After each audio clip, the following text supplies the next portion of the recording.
दोस्तों, क्या आप जानते हैं 6 बजे के बाद शरीर का अंतिम संस्कार क्यों नहीं किए जाते? और क्या आपको पता है मृत्यु के बाद क्या होता है? और 24 घंटे बाद आत्मा घर क्यों आती है?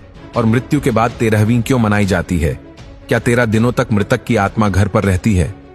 नंबर 1, मौत से कुछ घंटे पहले इंसान के पैरों के नीचे से और सोल चक्र डिस्कनेक्ट हो जाते हैं।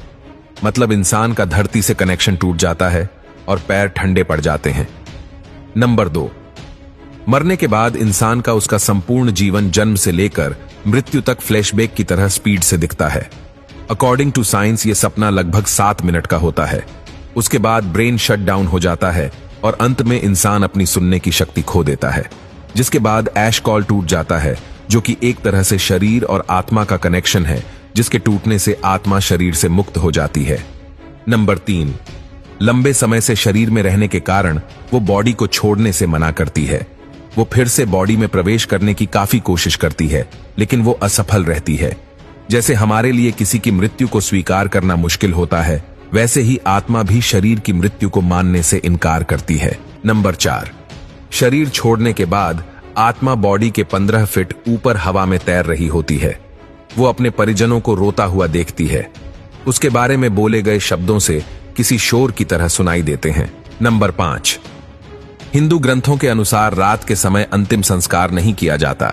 उसे सूर्य देव की पहली किरण के बाद ही जलाया जाता है। अगर किसी व्यक्ति का अंतिम संस्कार रात को किया जाए तो उसकी आत्मा प्रेत योनि में प्रवेश करती है, जिसके बाद वो सदा के लिए हमारे डायमेंशन यानी कि आयाम में भटकती रहती है। नंबर 6, मृत्यु के बाद शव को एक पल के लिए भी अकेला नहीं छोड़ा जाता। अगर शव को रात भर घर में रखा जाए तो संपूर्ण परिजन रात भर शव के पास जागते हैं। एक बार एक गांव में एक शव को कुछ पलों के लिए अकेला छोड़ दिया गया, जिसके बाद बाहरी प्रेतों ने उसके ऊपर कब्जा कर लिया और मृत बॉडी ने पूरा गांव जला दिया।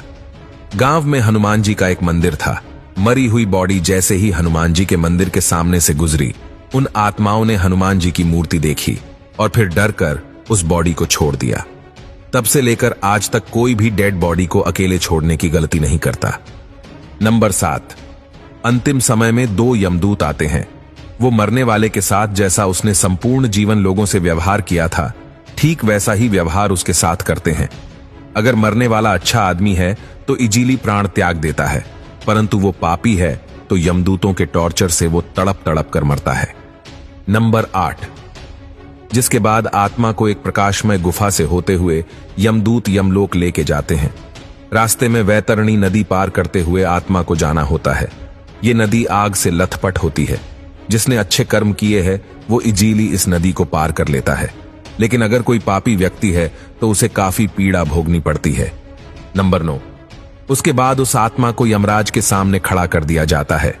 फिर चित्रगुप्त जी उस व्यक्ति के पाप और पुण्य का लेखा जोखा यमराज के सामने रखते हैं। उसके कर्मों के आधार पर उसे स्वर्ग या नरक भेजा जाता है। गरुड़ पुराण के अनुसार कुल 36 प्रकार के नरक है। यहां बताई गई यातनाएं किसी की कल्पना से भी खतरनाक है। नंबर 10, अगर कोई व्यक्ति सुइसाइड यानी आत्महत्या करके प्राण त्यागता है तो उसे और भी कठिनाई सहनी पड़ती है, क्योंकि उसने निर्धारित समय से पहले ही हार मान ली। यह शरीर हमारा नहीं है, यह किराए का मकान है जिसे कुछ समय के लिए यूज करने के लिए मिला है। यह मिट्टी का है और एक दिन मिट्टी में ही मिल जाएगा। नंबर 11, गरुड़ पुराण के अनुसार हमारे वास्तविक जीवन में किए गए हमारे कर्म ही हमें नरक दिलाते हैं। उसके बाद अगर कोई साधु या तपस्वी है तो उसे मोक्ष की प्राप्ति हो जाती है। नंबर 12, सबसे बड़ा सवाल, ये सब बातें हमें कैसे पता? गरुड़देव जिनका बल अतुलनीय है, वो अकेले 700 इंद्र को पराजित कर सकते हैं। गरुड़देव स्वर्ग से अमृत कलश लेकर उड़ गए थे, लेकिन उन्होंने अमृत पान नहीं किया। उन्हें बिना अमृत के ही अमृता प्राप्त हुई। ये वरदान उन्हें स्वयं श्री हरि नारायण ने प्रसन्न होकर दिया था। गरुड़ देव तो अमर है, उन्हें नहीं पता कि मृत्यु के बाद क्या होता है। इसलिए जिज्ञासावश उन्होंने श्री हरि नारायण से यह प्रश्न पूछा, और इसी विज्ञान को हम गरुड़ पुराण के नाम से जानते हैं। भगवत गीता में श्री कृष्ण ने कहा था, आत्मा न तो पैदा होती है और ना ही वह मरती है। वो तो सिर्फ वस्त्र की तरह एक शरीर से दूसरे शरीर में प्रवेश करती है। मृत्यु तो केवल शरीर की होती है, आत्मा की नहीं। ये जीवन मृत्यु का चक्र यूं ही चलता रहता है। इसीलिए don't die before you are dead, मरने से पहले कभी मत मरो। अंतिम समय में राम नाम सत्य है, इसीलिए कहा जाता है क्योंकि वही संपूर्ण जीवन का सार है।